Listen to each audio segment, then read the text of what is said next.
I'm here with Assistant Chief Powell right here. Jason, tell us a little bit about what's going on here. I mean, we have an active shooter training going on. It's a 3-day training, and you guys looked at this and thought it was a great idea for our community. Tell me how that got started. So what we're doing here, Alan, is we're doing an active shooter incident management, and this kind of takes things from where the rubber meets the road. Those are different types of training, but we've got to have people who can manage all of those resources that are going to be out there taking care of business. And so we've essentially gotten this training class here. It was free.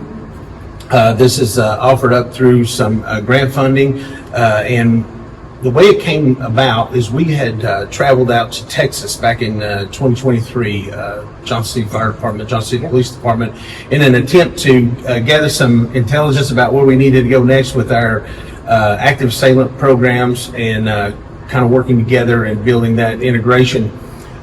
So we were introduced to the ASIM model, and we requested it. It took a few years for it to get here, and we couldn't be more happy about having these folks in our community.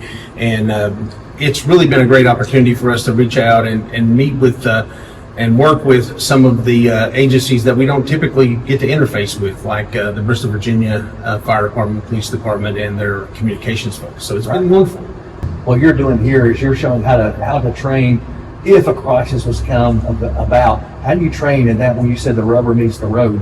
And all of these different departments get to see what the other departments have to deal with, because they're working circularly in a 360-degree environment here, so they're able to see that. And so when you're able to see that through a different lens, a lot of times that's a major change. It's a change agent for those crisis situations, because everyone understands that this is a team. It's very integrated. Everybody has to do their role, and if they do, things will go a lot better. Yeah, in our day-to-day, Alan, we just worry about our priorities, right? Right. And we have our priorities in the fire and rescue and EMS business, and law enforcement has their priorities. And so in order for us to really be able to be as functional and as efficient as we can be, we've got to realize that we've got to work those priorities together.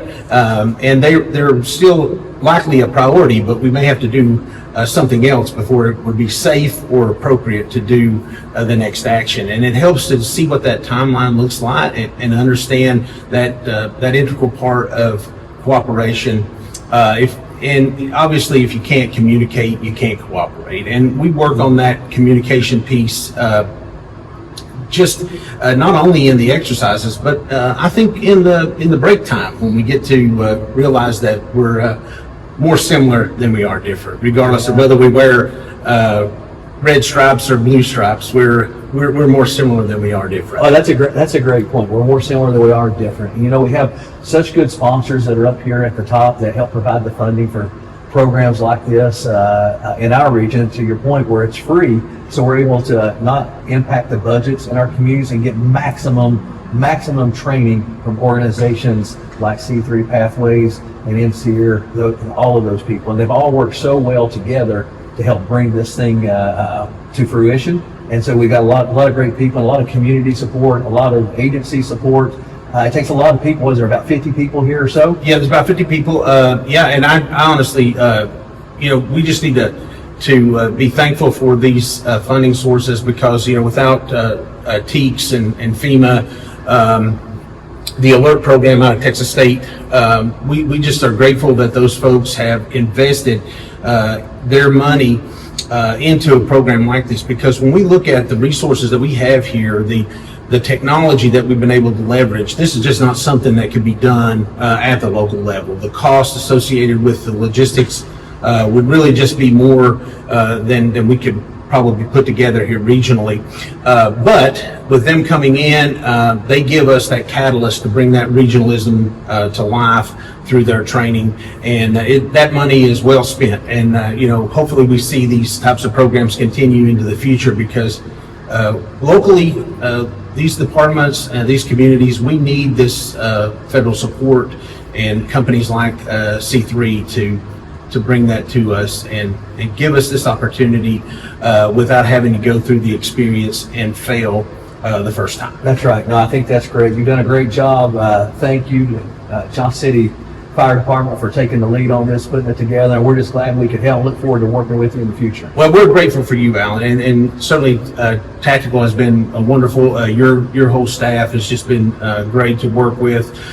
This is my first time in this facility, but hopefully it's not my last. And we really just are grateful for your support, not only of law enforcement, but also for all the other emergency services. And we're looking forward to building not only with C3, but also with you in a partnership that we can, use going forward to expand our capacity and improve our response capabilities. So, folks we talked to already have just great things to say about it. And the thing that you pointed out, we're much closer to the same than sometimes people think. Oh yeah, absolutely. At the end of the day, our priorities are the same, regardless of whether we're, law enforcement or whether we're in the fire department or whether we're in EMS. We are, or really even, healthcare. But in our dispatchers, we're all really focused on the priority of life safety, and then stabilizing these terrible incidents and bringing them under some type of control so that we can start that process of moving back to normal. And obviously then caring for people's property, caring for people's livelihood. And I think the young George Bush said it best. The best thing we can do is get back to normal. And that's what we want right. in these events, is just to get back to normal. And that starts with the response, believe it or not. I believe it does. So thank you so much. We look forward to the opportunity to work together, and great job. Thank you so much. We're Thank grateful. you. Thank you. Thank you.